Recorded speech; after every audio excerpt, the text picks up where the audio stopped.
to give me their definition of family? Family is someone you love unconditionally and you're willing to put up with them no matter what they do. Yes, that's a really good definition. Yeah.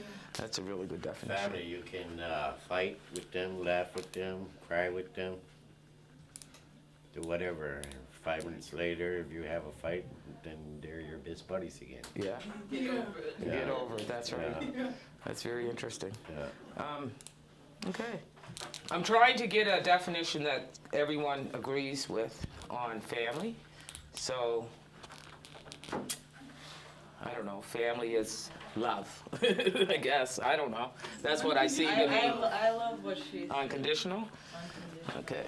This thing is really not the best place, but how's that? Family is unconditional love. Okay. Okay. So, moving right along. Does anyone know what dynamics is? Dynamics is how something works together, like the way everything works together. Very good. Very good.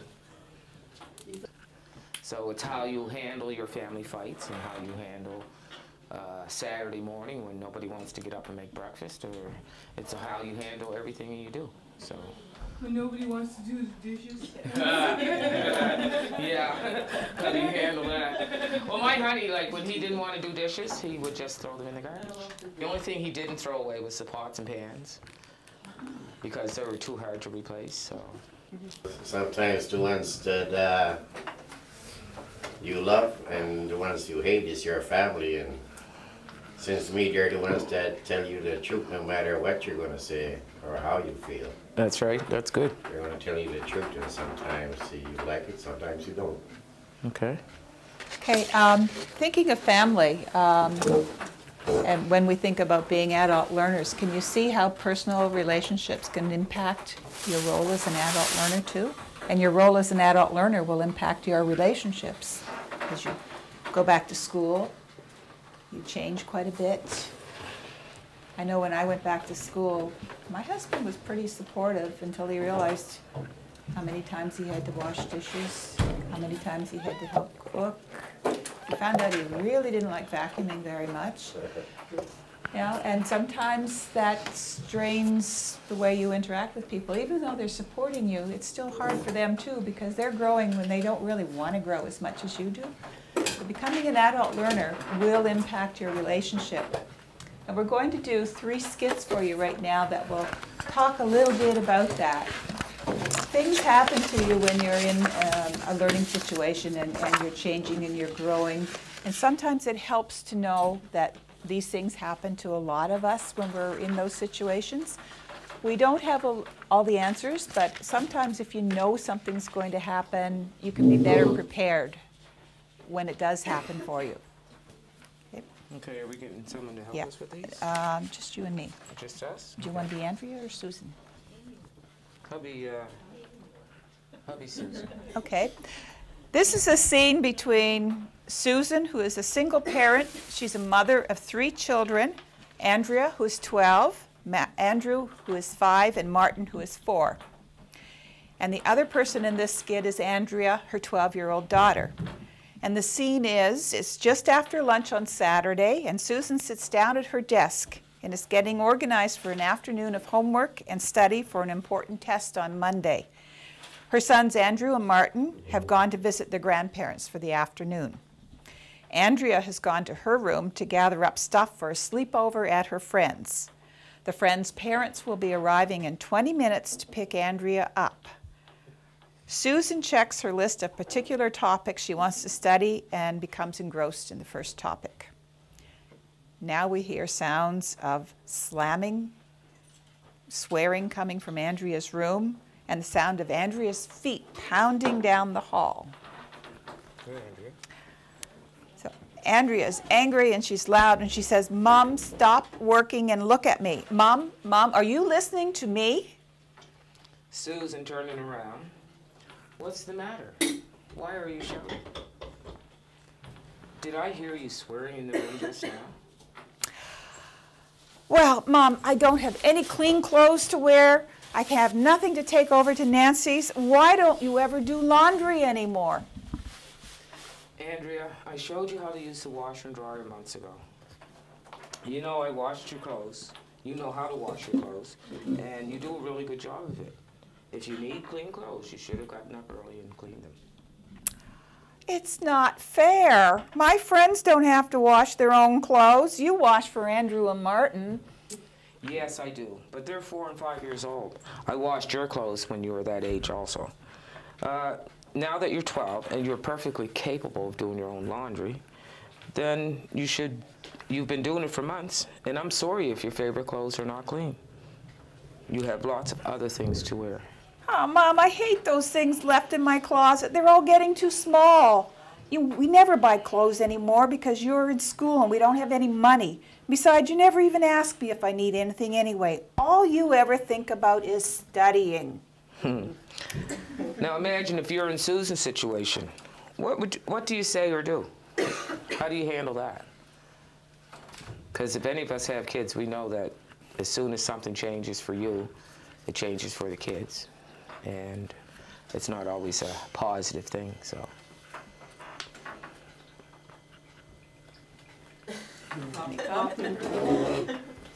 Pardon me? Talk to her about it, like discuss it. Discuss it with her again? Yeah. Yeah, that might work, yeah.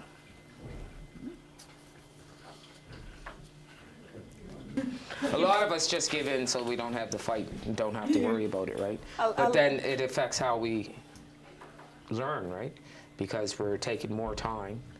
It to do depends other on what things. works for you, too. We all pick our battles. We all choose which hill we're going to die on that day, and some days it's just not worth that argument. You want to get the laundry done, get the kid out the door to her friends, and get your studying done.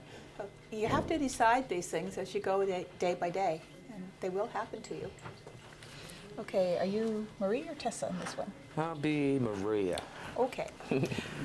We have another one we call Mother's Day, and we have 2 players in this skit. Tessa is an adult student, and she's 45. Marie is Tessa's mother. She's 78, and she lives alone in her own home. The scene is Tessa has dropped over for a short visit with her mother on her way home from getting groceries on a Friday after class. Tessa is very tired. She's had a busy week at work, and her homework is piled up, and her kids are waiting for her to come home and make supper. She feels guilty that she hasn't seen her mother all week, but there has been no time in her schedule, and Marie is very unhappy. Hello, stranger. Haven't seen you around for ages. I guess you don't have time for me anymore. Hi, Mom. I'm sorry. It's been a really busy week with work and the kids and the classes, and I... Tessa, what do you think you're doing going back to school at your age anyway? You always have your nose stuck in some book, and I never see you. Fred and the kids need you at home, too. Those girls of yours are running wild with their boyfriends of theirs, and Fred probably doesn't even have any company or home-cooked meals anymore. Mother, Fred and the girls are just fine. They're behind me 100%. They know how important it is for me to get my grade 12 so I can get accepted into some business programs. I'm going to start a catering business in a couple of years. Catering business? You don't know a damn thing about catering business. You wouldn't last a day in business on your own. Who do you think you are anyway? Okay, imagine you were Tessa in this situation. What would you do now? It's not legal to choke your mom. Listen to my mom. I'm not going to listen to her. Why not? Because I have to make my own decisions. I'm a grown woman. Good one. Good job. This last one is about a married couple. Oh. We have Doris, an adult student, 28, and we have her partner Tom, who is a truck driver, and he's 32. The scene is it's Friday night, and Tom has come home from his regular 5-day haul to the U.S. He's tired, and he's looking forward to quality time with Doris. They always spend Friday nights together, talking over the week, having a nice meal together that Doris always took a great deal of care to prepare. And generally, they just unwind together. Lately, though, Doris has been very busy with her new studies on top of a part-time job at a daycare. Things feel different at home. Tom comes in to find Doris completely absorbed in her studies. Hi, how are you? Hi, Tom. Good week? The usual. How about you? Good, busy, lots more homework. Finals start on Monday. I should get started on supper, eh? Oh, would you? That'd be great. Doris, it's Friday night. Why don't you put away the books until tomorrow? We can make supper together and relax tonight. We haven't seen each other all week. Tom, I'd love to do that, but I have to study tonight. I may have to work part of tomorrow doing a cleanup before the big inspection at the daycare. I have to go through some of this stuff tonight. Why don't we just order something in? Doris, if I have to eat one more hamburger or one more piece of Kentucky Fried Chicken or one more soggy friggin' pizza. But Tom, you don't understand. Yes. Really? Doris, I come home every weekend and there's nothing to eat because you haven't done the grocery shopping. The place is a mess, the garbage is overflowing, and I can't. And I clean everything up. Get some groceries here. Put the laundry in. What do? Keep on studying. Jeez, Doris, I'm really fed up with this. Why are you so hell-bent on being a nurse anyway? Don't I provide enough for us to look after you? Imagine you were Doris. In this situation, what would you do? Cry.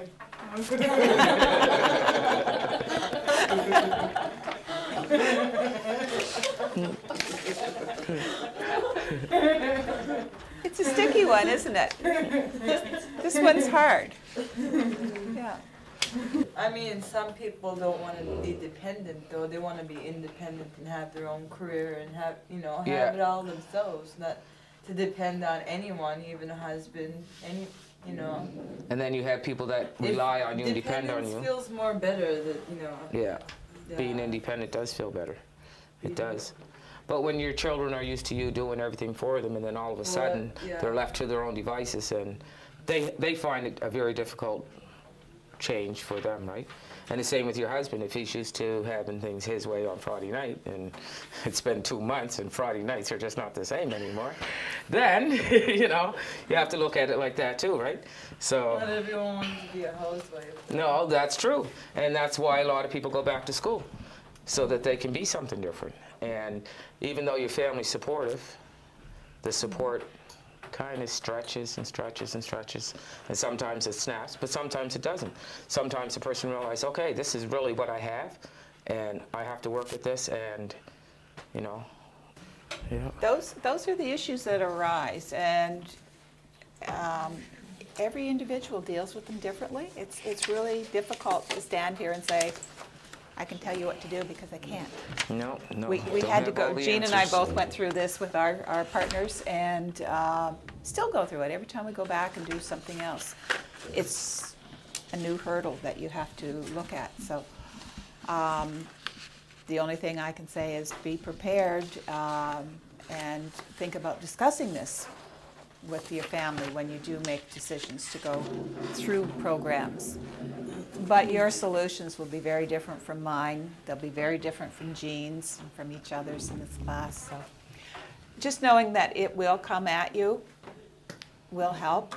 And if you're in a workplace too, you have to be aware that your coworkers are going to react in the same way. In fact, this whole workshop was written by a close friend of mine wrote this for me. And we based it on an experience she had in her classroom. I was running a small program, and she was the most successful teacher I had. People stayed in her class, and I asked her how she did it. And she said, well, this is what we talk about. The first 3 weeks, we talk about dynamics. I thought that was pretty interesting. But she based it on a story that she told me about a woman in her class.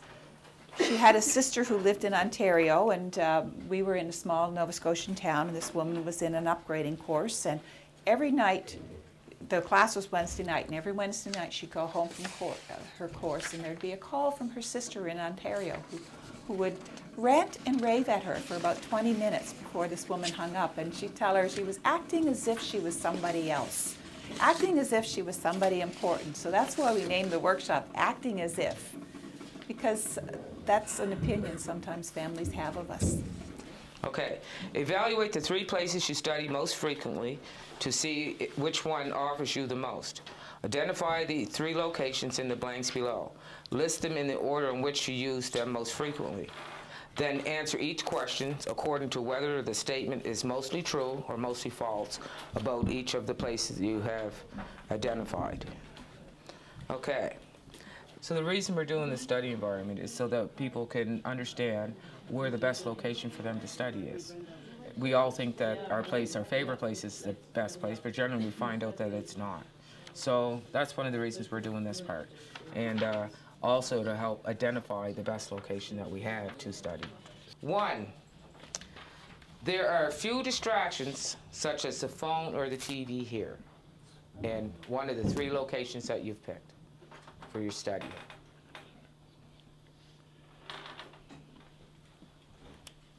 Do I do a check mark it or? Yeah, think about your location, and if there aren't very many distractions there, then you put a check mark in that column. Does everyone understand what we're doing? Yeah. Okay. It is quiet here with almost no interruptions from phones ringing or people talking or music playing. That's why I got glasses.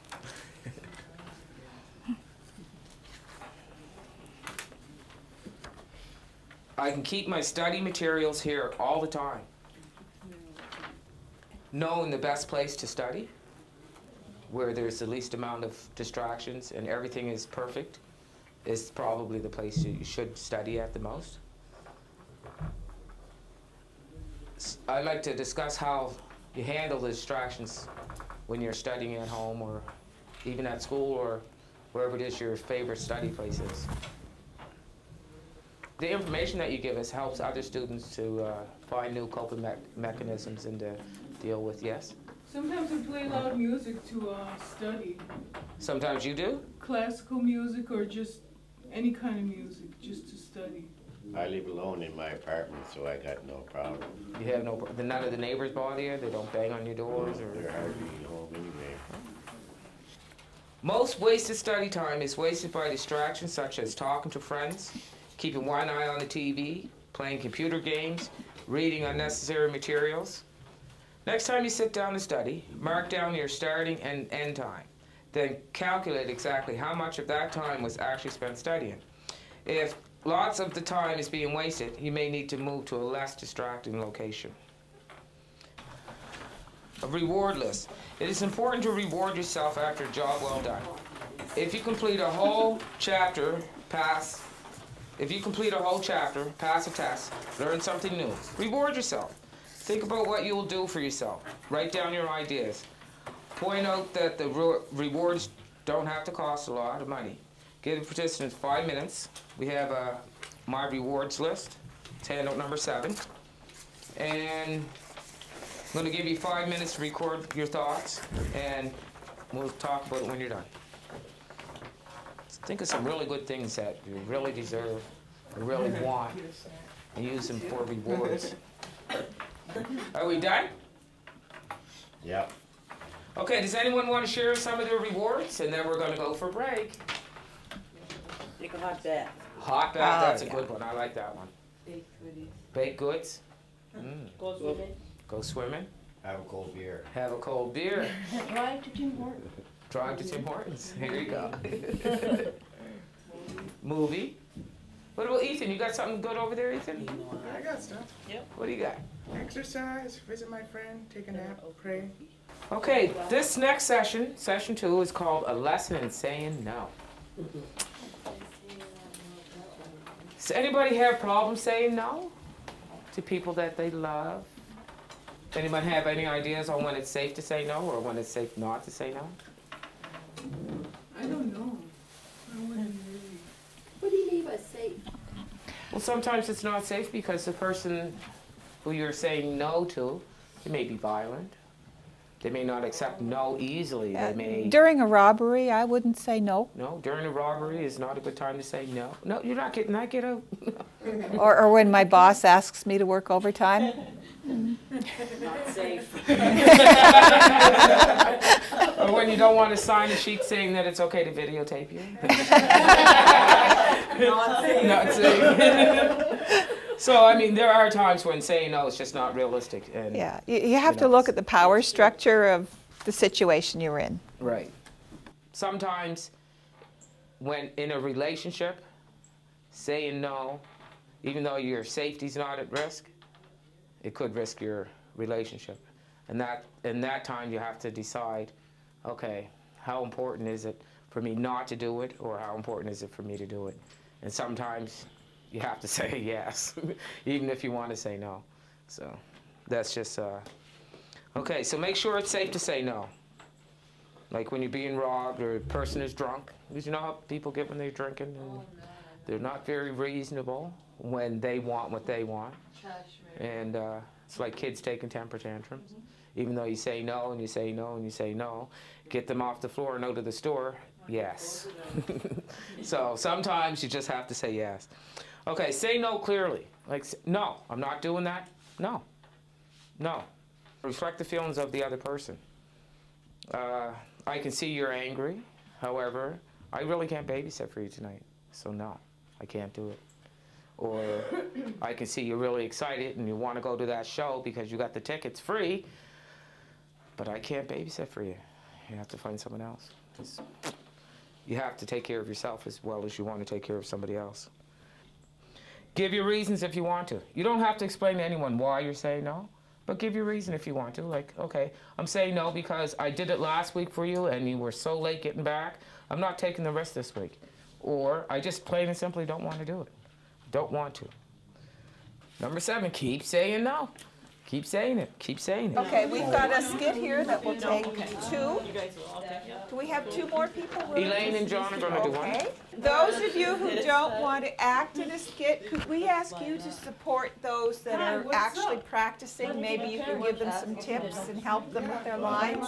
I'm going to get out of the way and let everybody do their studying for a couple minutes. Role playing, it gives you the opportunity to actually be in the situation and to work out how to deal with the situation. It's like an opportunity to step outside of yourself and see it as in a different light. And to watch other people makes other people more comfortable, and it just gives you a better feeling about saying no. No, I hear you're sorry, but I'm still saying no. Gee, some friend you are. Yeah, some friend. No car, no way, not tonight. Excellent. She's aggressive. She had to be. You guys were tag teaming her. You guys were tag teaming her. Boy, trying to get that. Hi, Mom. How's it going? Pretty good. I need you to pick me up and take me to the mall today. When do you want to go? I'll be ready around 11. Pick me up then. Sorry, Mom. I can't pick you up at 11. I'm in school then. But you always pick me up and go to the mall. I need you to go today.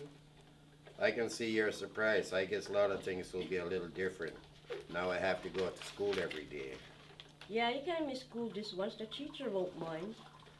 Teacher won't mind. Might not mind, but I'm really trying to go to school every day from 9:30 to 2:30. I get an hour for lunch, though I can pick you up at noon. Well, I guess so. Just so as long as I get to the mall today, that will be all right. That sounded reasonable. Yeah. So was the person asking for the favor being reasonable? Yeah. Yeah, at the end. At the end she was, yeah. She was agreeable. Okay. Do we have more skits? Okay, I guess that. One day a farmer's donkey fell into an abandoned well. The animal cried horribly for hours as the farmer tried to figure out what to do. Finally, he decided the animal was old and the well needed to be covered up anyway. So it just wasn't worth it to him to try to retrieve the donkey. He invited all his neighbors to come over and help him. They each grabbed a shovel and began to shovel dirt into the well. Realizing what was happening, the donkey at first cried and wailed horribly. Then a few shovelfuls later, he quieted down completely. The farmer peered down into the well and was astounded by what he saw. With every shovelful of dirt that hit his back, the donkey was doing something amazing. As the farmer's neighbors continued to shovel dirt on top of the animal, he He would shake it off and take a step up. Pretty soon, the donkey stepped up over the edge of the well and trotted off. To the shock and astonishment of all the neighbors, life is going to shovel dirt on you, all kinds of dirt. The trick to getting out of the well is not to let it bury you, but to shake it off and take a step up. Each of our troubles is a stepping stone. We can get out of the deepest wells just by not stopping, never giving up. Shake it off and take a step. Remember the 5 simple rules to be happy. Free your heart from hatred. Free your mind from worries. Live simply. Give more. Expect less. Also, the donkey kicked the shit out of that guy who tried to bury him. This brings me to another moral for this story. When you try to cover your ass, it always comes back and gets you. We're going to ask each one of you to ask somebody in your class to do something in the next week. And the person you ask is encouraged to say no to you. So Make it hard for them to say no. Yeah. But don't give in, guys. Yeah, so This is see like a how double-bladed clearly sword, you huh? can say no, reflecting that person's feelings back, but keep saying no. So that's an exercise you can try over the next week. So think of something you could ask somebody else and see if that person will say no to you. And the instructor is going to ask you for a progress report next week to see how you're doing with that. And he's part of this, so he can ask you something, you can ask him something. See how that goes. It's a hard skill to learn, so it's good to practice in a safe environment like this. When people know that you're going to do this, give it some practice this week. And then it will reflect outwards in your life, and it'll help you to say no when you don't want to babysit those 2 children that like to jump all over you and not act proper. And when you just don't want to take whoever to Tim Hortons, or you don't want to do, yeah, you don't want to go clean Buddy's basement for the 3rd time, and because he didn't pay you the first 2 times, and just practice it because it's good. It's a good skill. Saying no is a good skill. Practicing and it gives you more time for yourself, and the more you can say it and mean it, the less guilty you feel. Yeah. And that's the thing. Get to that point so you don't feel guilty, and you can just say no whenever you want. And you don't have to give a reason just because you don't want to. That's a reason enough. Successful learners make review notes. Successful learners write difficult ideas in their own words. Successful learners make flashcards. They do all their homework, and the emphasis there is on all. Outline their books with highlighter, and you'll notice we have highlighters here for you today. Search for more information at the library or on the internet. 5 ways to waste time. What are you really doing when you engage in these activities? Is it called procrastinating or something? That's a good word, yes, Ethan. That's exactly what you're doing, procrastinating. Putting it off. Hopefully later you'll get to it. Later comes and you're too tired. Then you go to bed and then you wake up and guess what? It's not done. And then, okay, I can't go to school today because it's not done. And then you play around all day and it's not done again. And then, oh, I can't go to school today because it's not done. And then what happens? You have to get it done if you're going to continue going to school. So even though you put it off and put it off, it's still sitting there. Still needs to be done. And it's up to you to do it. So, and we all know how easy it is to procrastinate. To put it off till later. 'Cause later always comes. So what can we do to change it? Do some of your work at school, free time if you have any. That's right. That's one way to get rid. Wasting time also, playing with the toys, cell phones, laptops, computers. Put the toys down and work. Put the toys away and do some work. Oh my. Whew. Now that's a tall order, but that's really basically what you have to do. What about watching their kids? Watching other people's kids when you need to do something for yourself? You weren't here when we learned how to say no, were you? Oh, I don't know how to say no. Well, see, we're gonna have to make sure you do that. When you go back to school, you have to be a little bit selfish. It's like when you start a new job, you have to be a little bit selfish. You have to take the time for yourself, and you have to do for yourself so that you succeed. And saying no is part of that. And so is time management. And so is taking care of yourself. And if you're doing for everybody else and nothing for yourself, you're not taking care of yourself. So handout number 14, everyone, we're going to do a time management quiz. Now this is going to show you how you manage your time and how well you spend time doing for yourselves. Do you meet assignment deadlines as a rule? Do you begin working on long project early so you'd be finished early? No. Do you write a daily to-do list? Do you set specific goals for each study session? Do you regard your studies with the same seriousness as you would regard a job? Okay, add up all your yeses and put the total in. Don't put too much importance on quizzes like that. They're guides, but they're not Bibles. You know, take them with a grain of salt and look at them and see if maybe you want to make a few changes. That's great, but maybe you don't need to at this particular time in your life. You know, look at the big picture. Okay. Scheduling your time. Wow. This here little thing here is a monthly planner. You can get them daily planners. I use it for a lot of stuff. I use it for appointments that I miss because I forget to look. I put a lot of stuff that I know that's important. I put it in here ahead of time. And at least once a day, I go through it and I find out if I have something really important to do that day. Jean's shows month at a time, and the one I use is days at a time. Days at a time. And mine is really marked up and beat up. Every one of us that do these workshops have different kinds of planners. It's kind of funny when we get together and we start comparing them because not one of them is the same. No. We're all different. And yeah, it's just a really good way to keep your schedules tight and keep you on a line of, you know what you have to do next kind of thing. It's like my Bible. If I don't know what I have to do, then I don't know, you know, if I don't use it, people get left out, things don't get done. And then everybody's upset at me. So, like, make time to make sure that you have the time to fulfill the goals that you are putting down for yourself. And be flexible. If that schedule is not really working for you, change it. It's not written in stone that you can't erase something that you can leave off for another day. You don't want to schedule 10 hours of studying on Saturday when you know realistically you can only do 4. Okay, we're going to take a look at handout number 16, make your schedule work for you.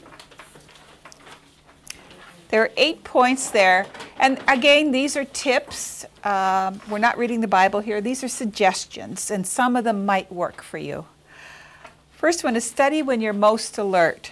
Arrange your life, I know that's easier said than done, so that you're studying at your best time of day. So if you're a morning person, it makes sense to study in the morning. And if you're an evening person, study in the afternoon. You have to let other members of your household know that you need to do this. This is what you need to do in order to be successful. Don't procrastinate. Now that you've done that little exercise that identified your top 5 time wasters, be conscious of when you're tempted to do one of those things and make yourself stay away from that activity when you know you have to study. It's really, really important that in the middle of all that doing, you take a break. So just be kind to yourself and set up your study space so that it works for you. And the handout 17 is just a little handout called Taking Aim. And those are your goals. Now, some of you may want to fill in your goals and post it somewhere where you can see it, and others are more personal or private people, but this is a really good picture here because you can fold this down to a wallet size and you can write some of your goals in those targets and just take it out when you want to see it and look at it. Assess your time. Experts say most of us spend at least an hour a day doing stuff that could wait or could be eliminated. We don't have to do it at all. Pick your battles. Decide what you can live with and what really gets under your skin. And you'll remember that from the skits this morning. Some of us could live with some of that stuff and others just wanted to change it right away. Maybe you can't stand a dirty floor, but you can live with some papers lying around. Pick your battle. If you tell someone a story of yourself and how you struggled to get where you're going, that inspires them to do for themselves. And that story gets passed on and passed on and passed on. And that's how people go back to school, and that's how people stay in school. So don't be afraid to tell your stories. Share them. I don't know, I love hearing people's stories. I love knowing that I spent most of my life doing this and doing that and not really getting my education. Then I decide I want to go back to school. I love hearing stories like that. And I can't wait to come back and watch you guys graduate.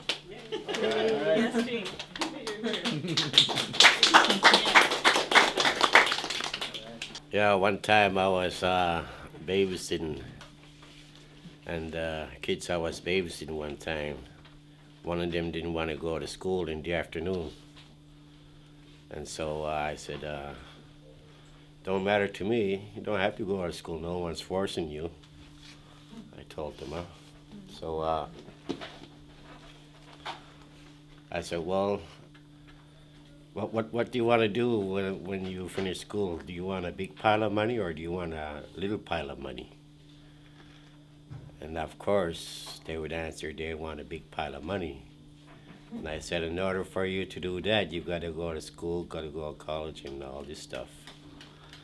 And I said, if you don't go to school, you have a little pile of money, then maybe you'll be lucky enough to buy yourself a roll of bologna. And that's a big maybe. And most of the time, if you don't go to school, you're going to be on social assistance. And with the social assistance these days, you'll be lucky to get a quarter of that roll of bologna. And if they finish school, you can get yourself a big fancy car, whatever, and get that roll of bologna and whatever you want after that. I like the Acting As If program because it was great. It helped me say no when I want to say no.